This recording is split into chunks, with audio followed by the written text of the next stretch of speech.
Cool.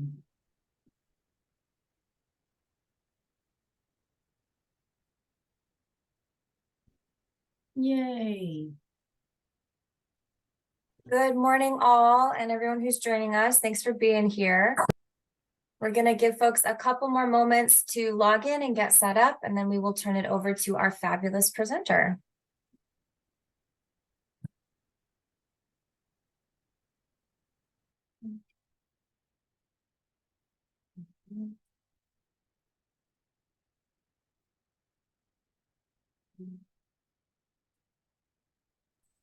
How is audio for our guests who just joined? Can you hear us all right? Thumbs up. Doing okay? Okay, perfect. Making sure.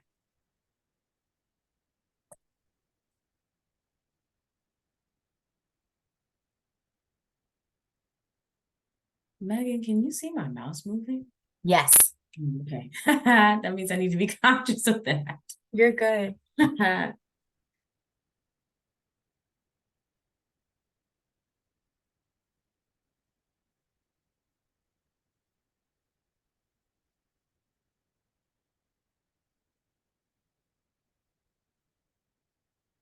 Good morning and welcome to folks who are just joining. We're going to get started in just a few moments, and thanks for being here.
Good morning and welcome for folks who are just joining. We're going to give it another moment or two, and then we will kick off our wonderful presenter.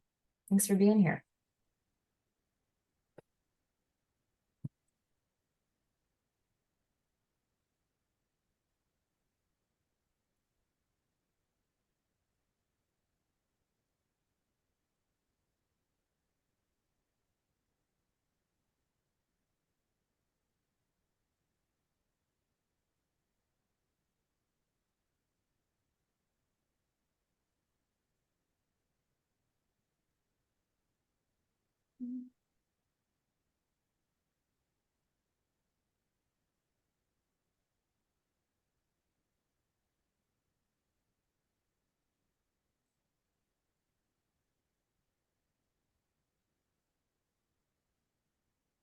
All right. Thank you everyone so much for joining us this morning. Good morning.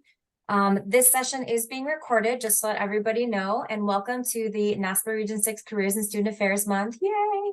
I'm going to turn it over to our fabulous speaker and presenter for this session, Monique, and we're so glad to have you today. Thanks, everybody. Hi, everyone. Most of the people in here I know, so that makes me feel really comfortable. So thank you all for coming. And I'm looking forward to kind of diving in a little bit about what I wanted to share. Full transparency, because that kind of goes along with what this whole presentation is about. Initially, I wanted to do an essay speaks for the SoCal Student Affairs Day. And it ended up not supposed to, we weren't supposed to apply for essay speaks. And so I had to turn my essay speaks into a presentation. And I was like, okay, well, that means I need to fully be immersed in who I am and show myself and who I am authentically. And so we're going to go for it. I also wanted to highlight that this is basically going to be based in my experience being a young Black professional and seeing other young Black professionals maybe even not young, just Black professionals in general, showing up to work as their full selves and the impact that has had on me. And so the name of my presentation, The Significance of Representation and Authenticity. And today, well, first, let me introduce myself. So my name is Monique Lynch. I am from Detroit, Michigan, and I received my MS in higher education at Cal State Fullerton, so California State University Fullerton. And I'm currently a community director here at the University of San Diego. And this is what we'll be talking about more in depth today. So first, we're going to talk about what is representation, what is authenticity. I'm going to give you some real life examples of people that I know that I have come in contact with within my professional life so far, and how they show up and how that has impacted me and inspired me to show up authentically. Then we'll talk about, why does this matter? What is the grand picture of things? What do Black people do? Why do Black people change themselves? And what are some changes that we do in the workplace? And why we do those changes? And then I'm just going to give some suggestions about what I think we should be doing, just in case you want to make some changes for yourself. So what is representation? What is authenticity? So of course, I wanted to give formal definitions. So first, representation is the act or action of representing, or the state of being represented. And I should have stated, these definitions are from Merriam-Webster. So Webster's dictionary says that that is what representation is. For the context of this presentation, I also wanted to hone in a little bit deeper. So they offered more, and I wanted to explain a little bit deeper. And so it also means like such as the action or fact of one person standing for another, so as to have the rights and obligations of the person represented. When I think about representation, I think about how I can look at someone else who shares a characteristic or an identity with me and see them doing amazing, wonderful, phenomenal things, and how that inspires me to be able to do the same thing. Sometimes if you don't have a visual or you don't have an actual real life example of representation in your life, it can be hard to imagine that for yourself. And so when I think about representation, I think about people who look like me or remind me of myself doing those things, and how that inspires me to also do those things. When it comes to authenticity, authenticity means being true to one's own personality, spirit, or characteristic. This is in the way, or character. And so when I think about authenticity, I think about showing up as who you are. And this in past times have been a little like kind of controversial, because people sometimes feel like work me is work me and outside me is outside me. But I like to think of, when I show up authentically, I show up as like who I am and who I truly am. And of course, I'm going to be professional, right? But I'm not going to feel like I have to put on a mask or hide who I am and my characteristics when I show up to work for different reasons, whether that might be to make other people comfortable, or maybe because I feel like people won't see me in the light that I feel like I should be seen. And so for me, showing up authentically means showing up as who I am in multiple spaces, or in any space. And I've seen that in my own life, and I want to share real life examples. I did reach out to these folks, and I let them know that that they really have inspired me to show up as who I am at work. And all of them were like surprised and touched, but it was kind of like, you have to give your flowers to people in the moment. You have to share these things with them. And so I did ask them if I could share pictures and talk about our experiences together. And they said yes. And so we're going to talk about who these people are, my experiences with them, and my interactions with them, and what that meant to me as a young Black professional. So first up is Terrell Forey. Terrell is currently the Assistant Director for Diversity Education and Campus Partnerships. And specifically, the office is Diversity Initiatives and Resource Centers. At Fullerton, we refer to it as DIRC. And Dirk is basically the multicultural centers on campus. And Terrell, when I was his graduate assistantship, it was specifically in the African American Resource Center, the ARC. And when I first met Terrell, just for some context, I was one of the graduate students who was a graduate student during the pandemic. And so my first year I spent in person, and my second year I spent online. So I had seen Terrell on campus in passing, and I knew who he was. I was a Black student and he worked in the ARC. But I never actually had any conversations with him or knew him in that way. So my first time meeting him was on Zoom, and he was just so full of energy and live. Like I was just really shocked because I was like, am I at work or, and he was my first example of a Black professional who was a professional, showed up professionally, but was still fully Black and did not shy away from sharing that side of himself. And yes, some people will say like, well, yeah, it's the African American Resource Center, but this felt different than just being Black in a Black space. He was who he was everywhere. He did things like he used Black vernacular and didn't change the way that he spoke depending on who he was talking to. He would play Black music wherever we were, whether we were sitting outside at a table trying to catch up and stuff like that, or whether we were in the ARC itself, or whether we were in one of the other common spaces. It was like, oh, he's gonna be like this whole time because this is who he is inside and out. And what that did, that was my first example in real life and in a relationship where a supervisor and a supervisee, we could share that. And it was like, oh, so I can show up as my full self and everyone's cool with it. So I was just really surprised and shocked by that. And he was really the one that inspired me to show up that way from the beginning. My whole life, I just been taught that I had to kind of dim my light or wear a mask to work. And he was the first person that he didn't really talk about it directly, but he led by action. He was like the person that I could look at and say, oh, see, Terrell's doing it. So my next person is my current supervisor, Jasmine Weathers. Jasmine is the Associate Director of Residential Education here at the University of San Diego.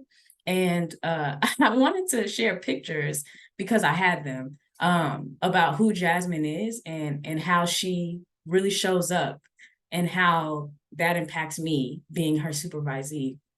So Jasmine, on my first day of work, that is the picture on the left.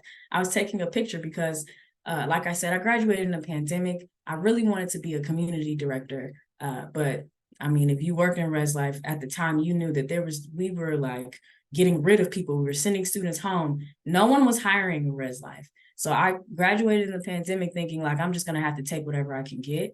And so when I finally got this job, it was like, wow, I finally made it. I made it to what my goal had been. So I was taking this picture as like I'm going to remember this from years from now. And if you see the peace sign in the background, that is Jasmine's hands. She just was like, photobomb. And I just met her like probably like a week prior. So that just shows you like she is who she is. And she's going to make you feel like you've known her your whole life, whether you just met her like 5 minutes ago. And the picture on the right, there's this large scale program that we put on every year. It's called Neon Nights. And we have a photo booth. And you can see Jasmine's upper body is on the right hand side and her lower body is on the left over my shoulder. She is going to be herself in every space. And if you can't tell by these pictures, her personality is so inviting. And when you see someone who is being their full self, that makes you feel like, oh, I can do that too. If she's comfortable in this space, it makes me feel safe. And it makes me feel like, oh, I can be comfortable here too. So I wanted to share these pictures because I'm like, this is when I say like, this is my supervisor, a lot of times people, when they talk about their supervisor, it's kind of just like this person that they were hired under and that's just who they work for. But this feels more like an experience working for her. And so I wanted to highlight that because that's really special and you don't get that everywhere. And it also matters that this is a Black woman. I don't recall ever having a Black woman supervisor prior to this, but I have had experiences where there have been uh, administrators or people like in like upper management, upper leadership who were Black women, and they just didn't really show up in the space like Jasmine does. And you know, she's just an inspiration. I could go on all day, but we don't want to be here all day and night. So that's Jasmine, my current supervisor. And I also want to share about Dr. Rhonda Harley. So I always do that with her because she has this aura about herself where she is stately, like she takes up space. She has a presence about her. And it's the way she speaks, it's the way she like physically shows up. I think the first time I met her, I think she had on a red suit. And I was like, wow, like amazing. It kind of reminds me of when Barack Obama wore that tan suit that one time. And people were like, and I was like, y'all, it's a tan suit. It just looks like he's going to church. But for Rhonda, it was like, wow, she shows up here and she is like, this is who I am. And when you talk to her, it's just like it's like she is not going to put on a mask. This is who she is. What I also know her for, she has glasses that are bold. So they're bold colors. They're like, her frames are big and bold white, or she'll have loud colors like red or green or something that draws your attention to her. And it just kind of reminds me of how sometimes women and even Black women feel like we have to dim our light, or we have to dumb ourselves down in spaces in order not to make other people feel comfortable. And Rhonda does not do that. And let me also make this clear, like, this is my perspective. There may be times where Rhonda feels like she does have to do that, but it's the impact of literally seeing her with my own eyes, showing up in this way, that inspires me to also show up in that way as well.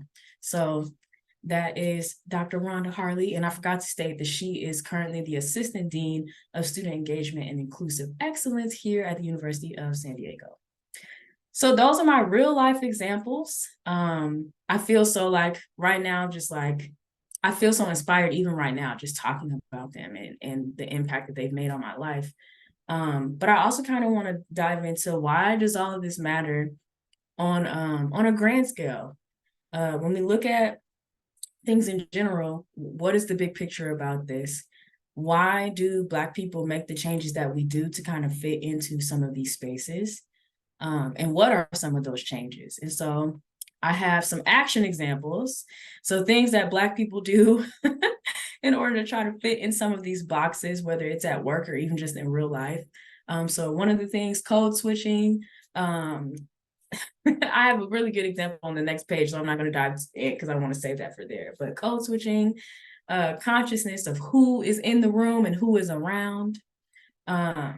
It's not on this other page, but I want to share it. It's kind of like when you're talking about white people and you're Black, you're talking to another person of color, another Black person, and instead of just saying, oh, the white person over there, you're like, the white person over there. And it's like, that's a fact that they are a white person. Like, it's okay. We don't have to like feel like we have to be conscious like that in that way.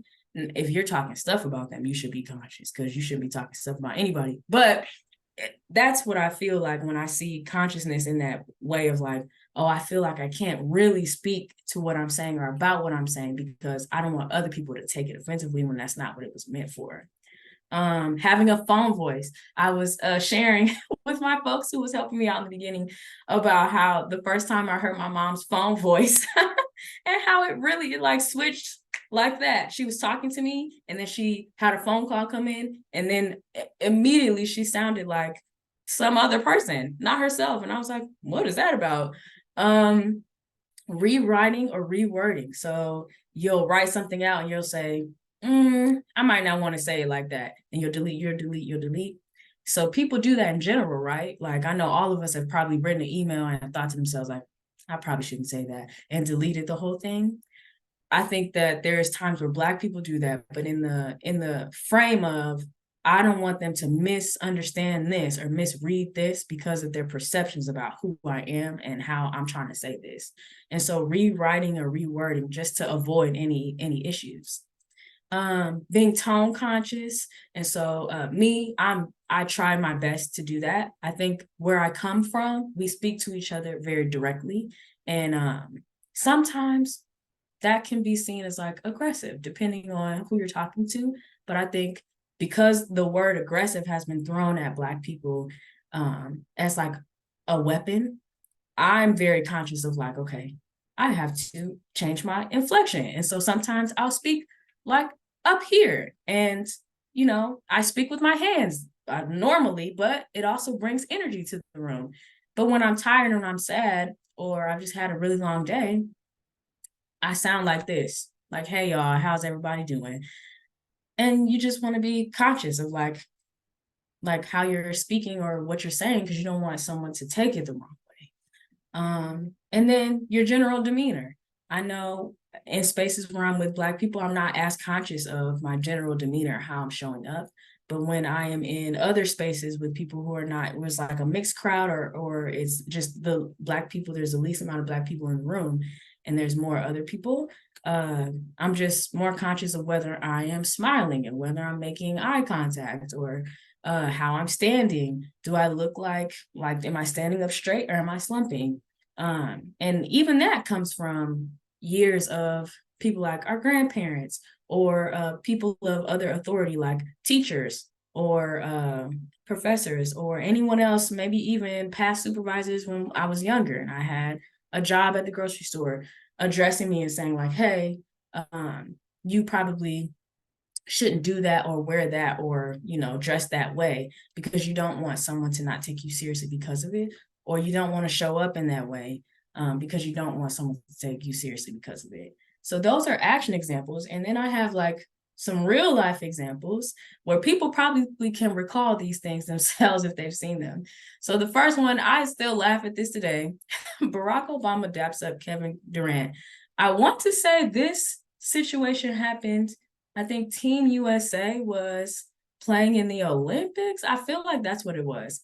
And Obama walked into the room, and one of the first few people, it was like a few white men. It was one Black man, a few white men, and then Kevin Durant was like the first player or something like that.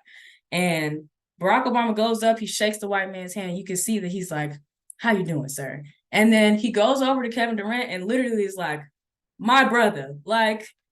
And we're all just like, this is the president of the United States. But he was being himself. And that is how Black people greet each other. But it was so funny because I was like, wow, he really was like Kevin Durant. I know that he was super excited to meet him, because who wouldn't be excited to meet Kevin Durant, except for the people in Oklahoma? They probably never want to meet Kevin Durant. But the rest of us, we're all like, yeah, I'd probably be like, my man, what's up? The next thing, I know a lot of people have seen this clip going around. It circulates a lot. It just came up. I think a couple of weeks ago it popped up in my feed, and it was so this news anchor, Black man, he's standing in a field, and you can see behind him, it does kind of look like he's on a farm. He's not on a farm. He was talking about something, and a bug flew into his mouth, and you see him immediately change. It was like a complete turn into who he really was. And he starts doing the most cussing and all this. And he was like, we got to get out of this country town. And he's just like going off.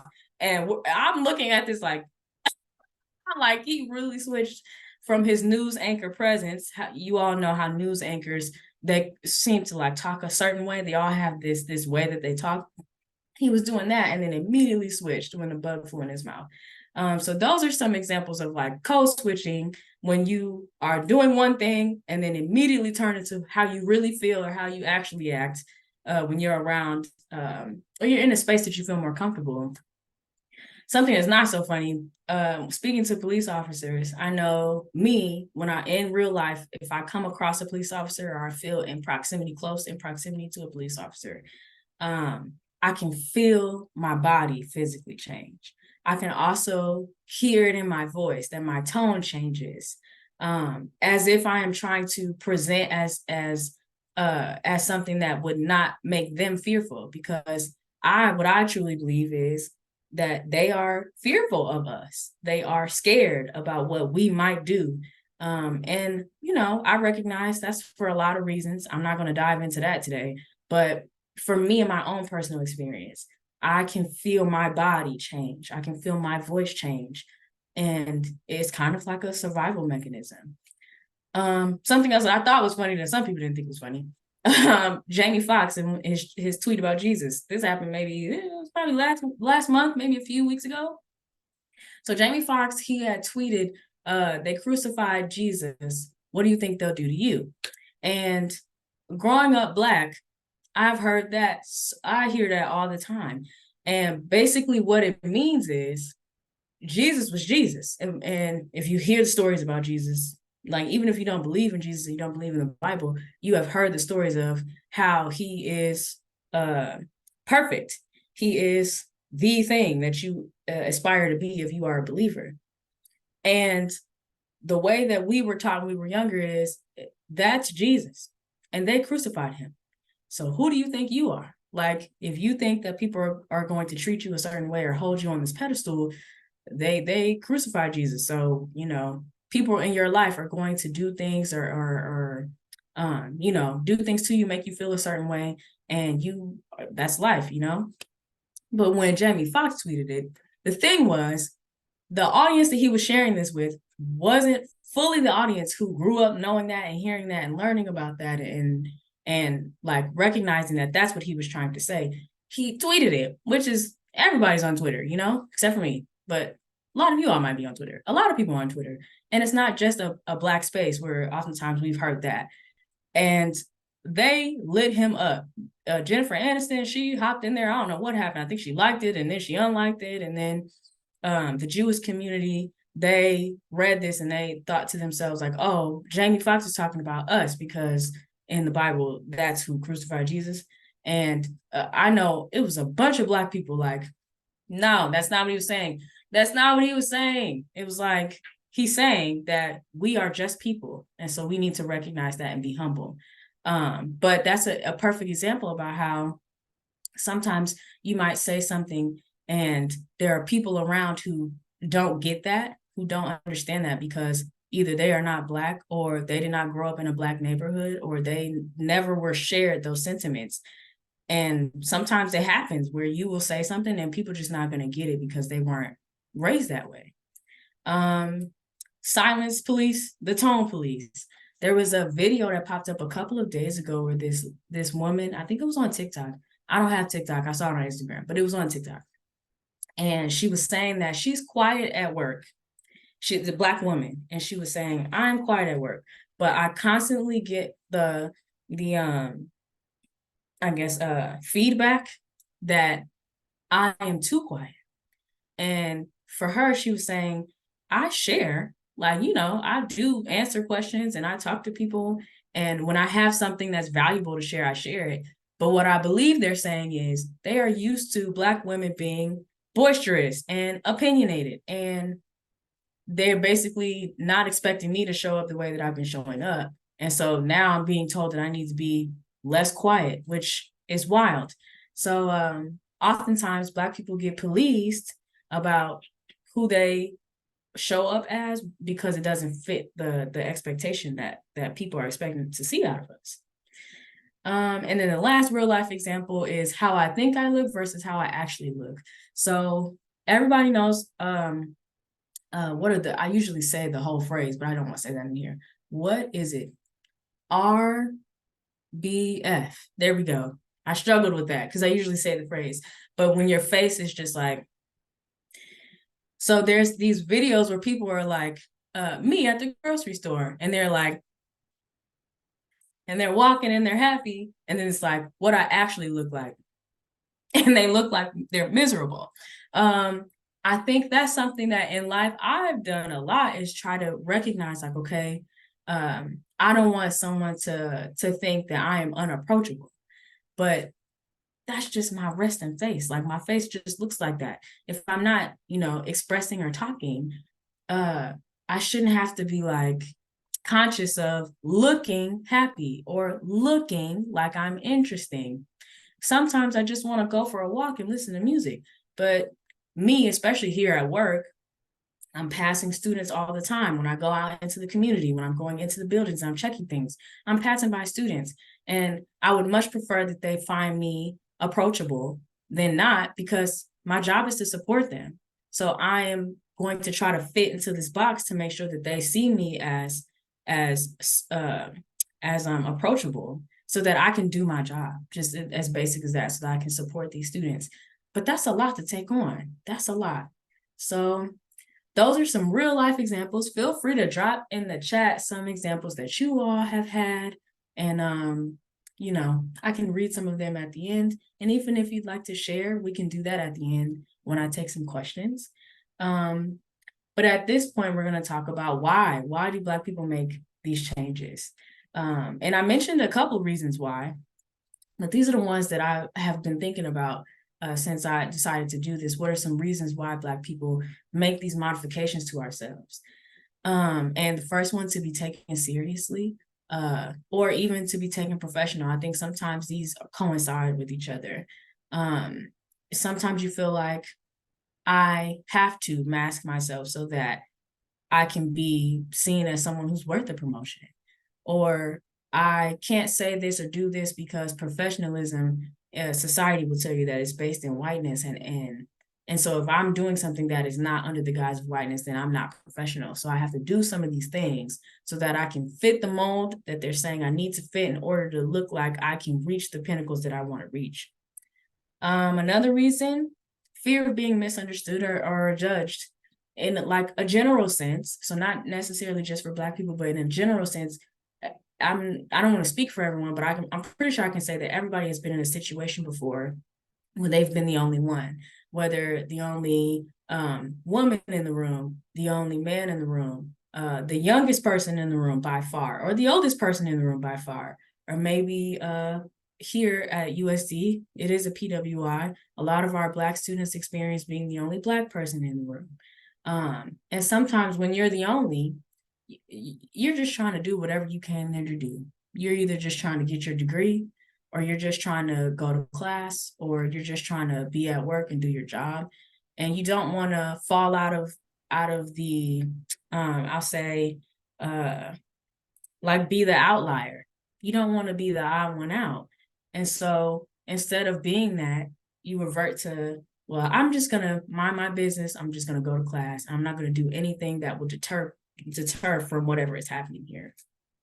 And so relating to like being a Black professional, I have been the only Black person in a department before.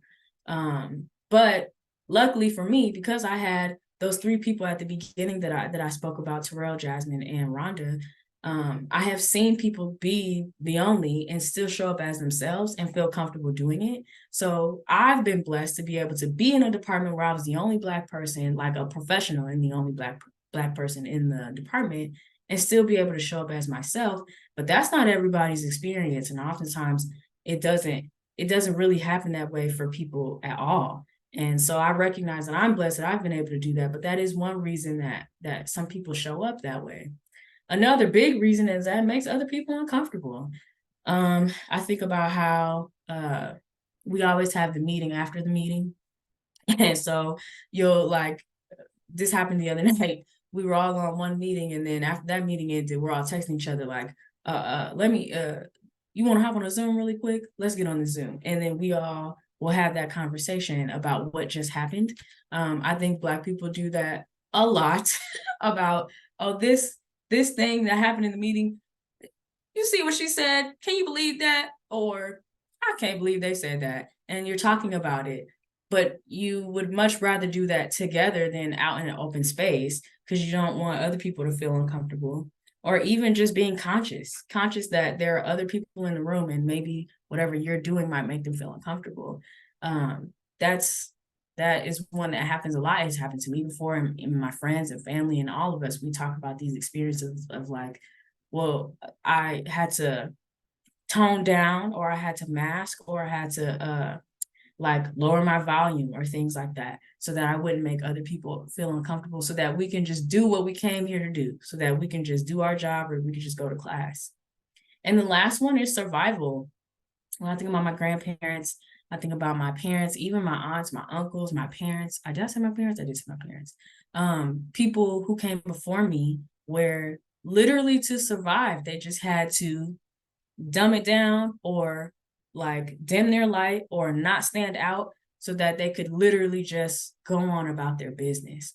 So when we make these changes, some of them are like, you know, I don't want to say light. Some of them are not like like fatal, but there are some things in life like you do for survival purposes. Not saying that that happens at work a lot, but it does happen in life.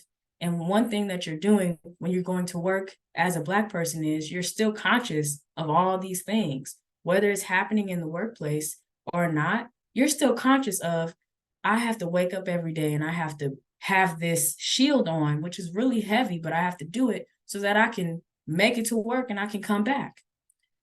So I wanted to highlight some of those things and just point out and acknowledge these are some of the reasons why we make those changes. So for me, this is what I think we should do moving forward. And when I say we, I'm not just talking about Black professionals or Black people. I'm also talking about the people that we work with, go to school with, that we spend time around. First, I wanted to quote myself, stun on it. This came off the top of my head, but I'll tell you all the context of it and why I was like, I'm gonna pin myself. I'm gonna use this. The other night, I met 3 Black faculty members that just got hired into my master's program. Me and a couple of my other friends from my master's program, we were so we just had a time in our master's program. We wish we had a Black faculty member that belonged to the program. We had people that visited that would come in and teach a class, but we weren't really getting the support that we wanted, and we wanted to advocate on the behalf of the people coming behind us. At this point, it was our second year. Like I said, we were in the middle of COVID, so we were on Zoom. It was a mess, but we were so focused on, this is an experience we wish we had, and we want to try to make this happen for other people. And so we met with the dean, we met with all these people. I'm not going to go down the list, but it was a bunch of people that we met with, and we just tried to advocate for on their behalf. And a lot of you all work in the room, work in higher education. And sometimes, depending on the department you're in, you don't really get to see your return on your investment. With students, they come and they go. They come in as first-year students. Sometimes they stay a little longer. Maybe they come in as transfers. But they almost always go off into the world, and you add them on LinkedIn and you hope that they're doing well, but you only get little bits and pieces and spurts of like who they came to be and how they developed into who they were. But this was an example of like, oh, I'm going to be able to see my return on my investment in real time. I'm going to be able to see the students in this program be able to experience what it's like to have a Black faculty member and what impact that's going to have on their experience in the program. And so I was basically telling one of the professors that came by, I was saying, you know, thank you so much. I'm so grateful to have you. And even though I'm not your student, I'm an alumni, I'm still grateful that what I was able to pour into, I could see it in real time and feel like the work and the energy that I gave to this, like is worth it. And not to say that when you don't see it, it's not worth it, but sometimes in higher education, you really got to hold on to your why, like like in a hurricane, you're holding on to something because you don't want to fly away. Sometimes you have to hold on to your why like that because things get hard working in higher education. And so I was basically telling her, it really meant a lot to me to be able to meet you all and see, this is what change looks like. This is what advocating for the things you believe in looks like. And then I said, there is power in seeing someone who looks like you doing something that doesn't quite seem attainable. Because I've thought about going into to be a faculty member after this. But I don't see a lot of them. And the few that I've talked to are like, girl, don't do it.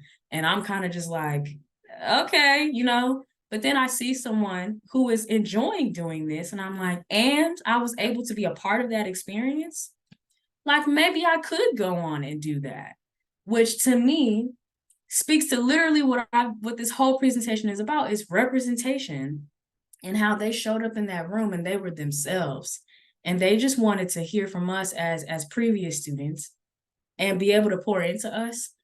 I just want to highlight, I'm going to skip down to the one all the way on the right-hand side. Just like I see representation in someone else, other folks see representation in me.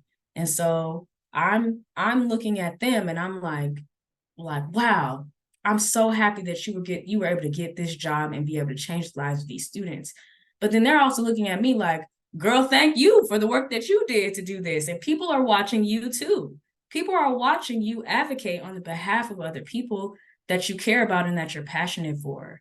And I'm gonna come back to that, but I want to jump back to the first paragraph on the left here. Some of the things I want people to keep in mind is I want people to imagine a world where Black people didn't feel the need to code switch to get respect, or code switch in the workplace, or mask themselves, or police themselves, or be under the guise that they have to do that. Imagine that. How powerful is that? Where we could just show up and not have to worry about that. Just go to work and just make our money and pay our bills, you know? Another thing I want people to keep in mind is the world is changing. Millennials and Gen Z are creating boundaries about what is acceptable in the workplace. And I'm like, we all should get on that train. We should all get on that train. And that's how change happens, is when people kind of like are like, I'm not doing that, or I'm not subscribing to that. Another thing to keep in mind, if we don't continue to advocate on our own behalf, no one's going to step in for us. You have to recognize that. I mean, look at all these movements that have happened. Most of the time, the people who are a part of the movement are the people that it's about. Not saying that there are other people that don't hop in and you know, contribute, because yes, they do, and we've seen it all the time. But we kind of have to stand up for ourselves and advocate on our own behalf, or no one's doing that for you. You know, you have to have a pride about it and say, you know what, this doesn't work for me, and I want to start to make a change. And like I said before, just like I see representation in someone else, other people see representation in me. And so if I'm putting my best foot forward and trying to advocate and make a space comfortable for me and other people, people are going to see that. And just like I said with Terrell, with Jasmine, and with Rhonda, I've seen them and I'm like, oh, it's cool to be like that. Okay, cool. I can too, because I've seen somebody else, and I'm hoping that the people coming behind me can look at me and say, oh, Monique is showing up as her full self to work. I can do that too. And that is how change happens. So some suggestions for everybody: take one step forward. I also was going to say, like, take the leap, because this is a courageous act. Change is not, it's not one of those things that just happens because somebody who wasn't really concerned or was shy or didn't really want to make the move did. It's more along the lines of somebody who's like, this is a lot, but I'm going to do it regardless. It only takes one person to say, you know what, this doesn't work for me, or this doesn't work for this environment. We need to create some change here. And then what goes along with that is being comfortable with what's uncomfortable. I want to jump back. I talked about Terrell, how he uses Black vernacular, and no matter where he's at. So he could be talking to the president and it's like, so anyway, this is what we're talking about today. And using words like ain't, or finna, or gonna be, or whatever. And me, I was like, I could do that too. And I'm, as a professional, I'm fully in meetings like, so that, say that again, or, you know, I'm not going to not do that because someone feels it's unprofessional. It's not. As long as I'm getting my job done and I'm doing my work, you know, it's fine. But that's uncomfortable because my whole life I've been taught not to do that. Literally, my grandma used to correct us mid-sentence. Ain't, I don't know what ain't is. Ain't isn't a word. And we would be like, isn't going to be. So literally my whole life I've been taught that, which means that literally me showing up and doing that is uncomfortable, but I have to push past that uncomfortableness if I want things to change. But what also needs to happen is there needs to be space for this to do, for people to do this. I'm not blind to the fact that there are barriers and there are people that in workspaces with Black people are like, that's not professional, and they're making a big deal out of it. So this is actually to my people who are not Black. if you're uncomfortable because a Black person is doing something, but it's not necessarily unprofessional, you should ask yourself why that is. And you should do the work and figure that out, because it's creating this barrier for Black people to show up at work and be themselves when that barrier is unnecessary. And so, be a good coworker, make the space more comfortable so that people can show up and be themselves. And then repeat. Someone takes the first step. We all are all uncomfortable about it, but then eventually people get comfortable. And then if someone can create the space for that to happen, this can happen over and over and over again. Now, like I said, this isn't like, like the easiest thing that can happen on earth.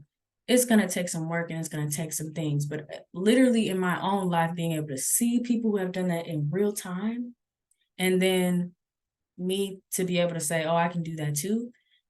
I'm like, okay, this is going to be uncomfortable, but I'm going to take the first step. And then I'm hoping other people will take their first step too. And they could just be a cycle of people creating change and making space more comfortable for everybody. So anyway, those are my suggestions. And now I am going to open it up if I have any questions or people want to share any experiences that they have felt working in the workplace and feeling any of the things that I mentioned about being uncomfortable, or like just code switching and feeling like you have to when you shouldn't have to. Now's the time to share. I also want to thank you all for coming in the case there isn't any questions. Thank you all so much for coming. I'm going to stop sharing so I can see all these beautiful people in here. Does anyone have any questions? Even if you want to drop it in the chat, you can do that too.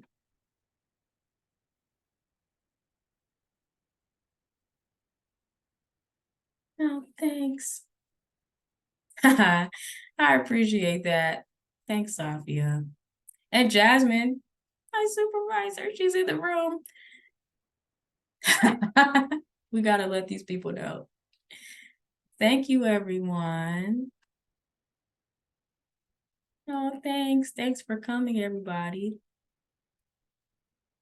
So I guess we don't have any questions.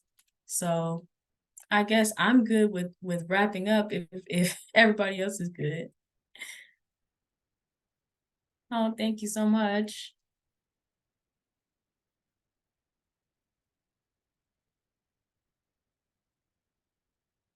Oh, yes. Can you all, if you are able and willing, can you please take the feedback for this session? Megan, she dropped the link in the chat.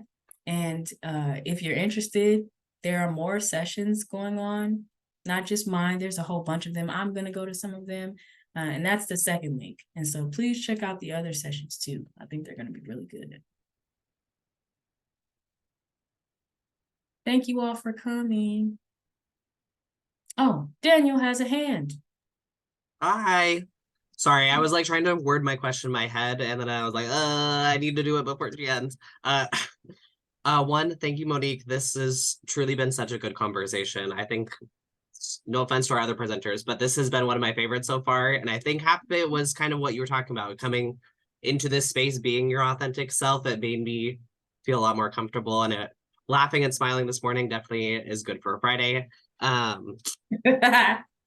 wanted to ask in relation to kind of some of the things you spoke to about kind of being your authentic self and the barriers that come up, especially in the workplace. I find in my life that I create kind of like that persona that you were talking about in each of these different spaces. I think that is a strong challenge to my authenticity. So I wanted to ask, how do you kind of realign or refine yourself essentially when you kind of get in that space of putting up these masks and different personas to get back to that authentic self that you spoke to?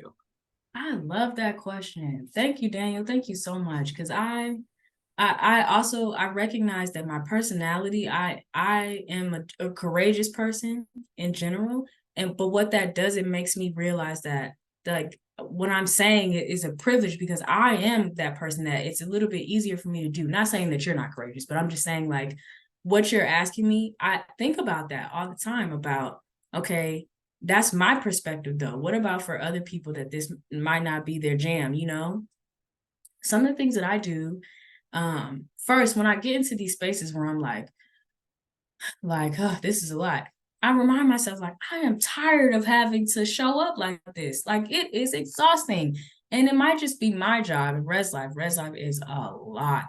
And I have the weight of that I'm like, I don't have the capacity to show up here and tap dance for you because you're uncomfortable. I'm literally trying to do my job. And so how you're gonna get it is how it is, because I'm trying to be my best self at this. I'm trying to support my students.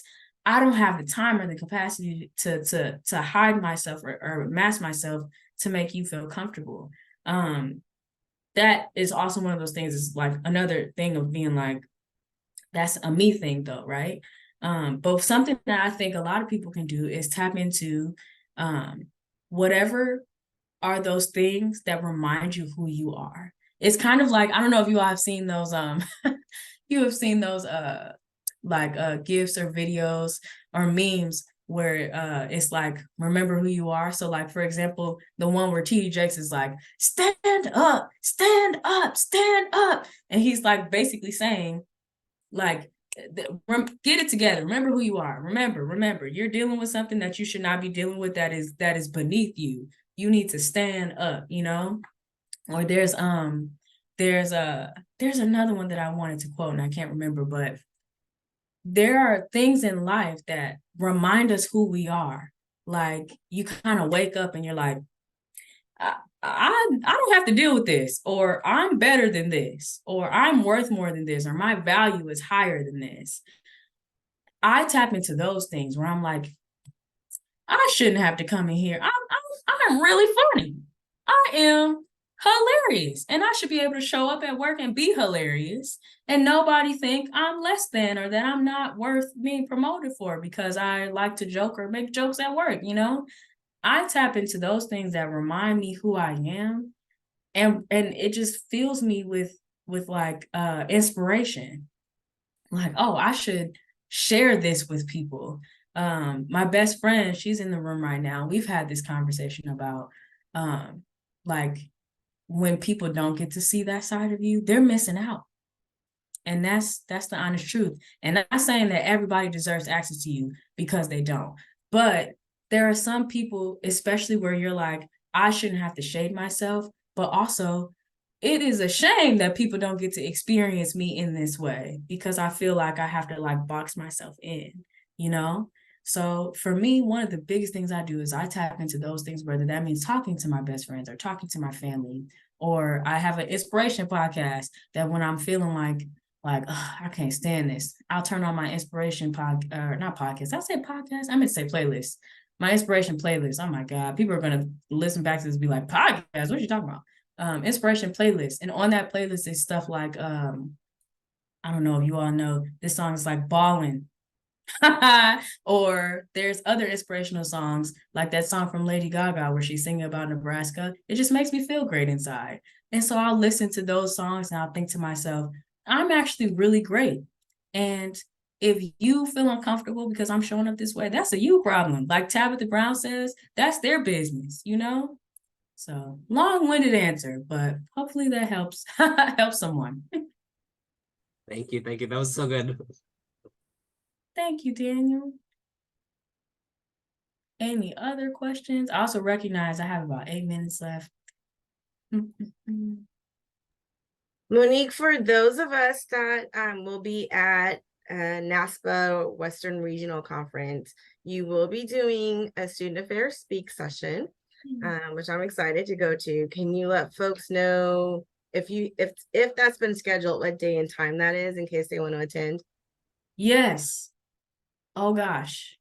I know the time. I think it's at 1, it's between 1 and 2, and I want to say is on November the 6th. So just for my family who's in the room that is not really connected to higher education, the conference I'm going to is NASPA. NASPA is one of the historically like one of the older associations for higher education, and they offer like presentations that you can do, but they also offer, I say it's giving TED Talk. It's giving like I'm standing up here and I'm giving you like my experience and who I am, and I'm sharing with those things. And so I'll be doing pretty much a shorter version of what I just talked about today.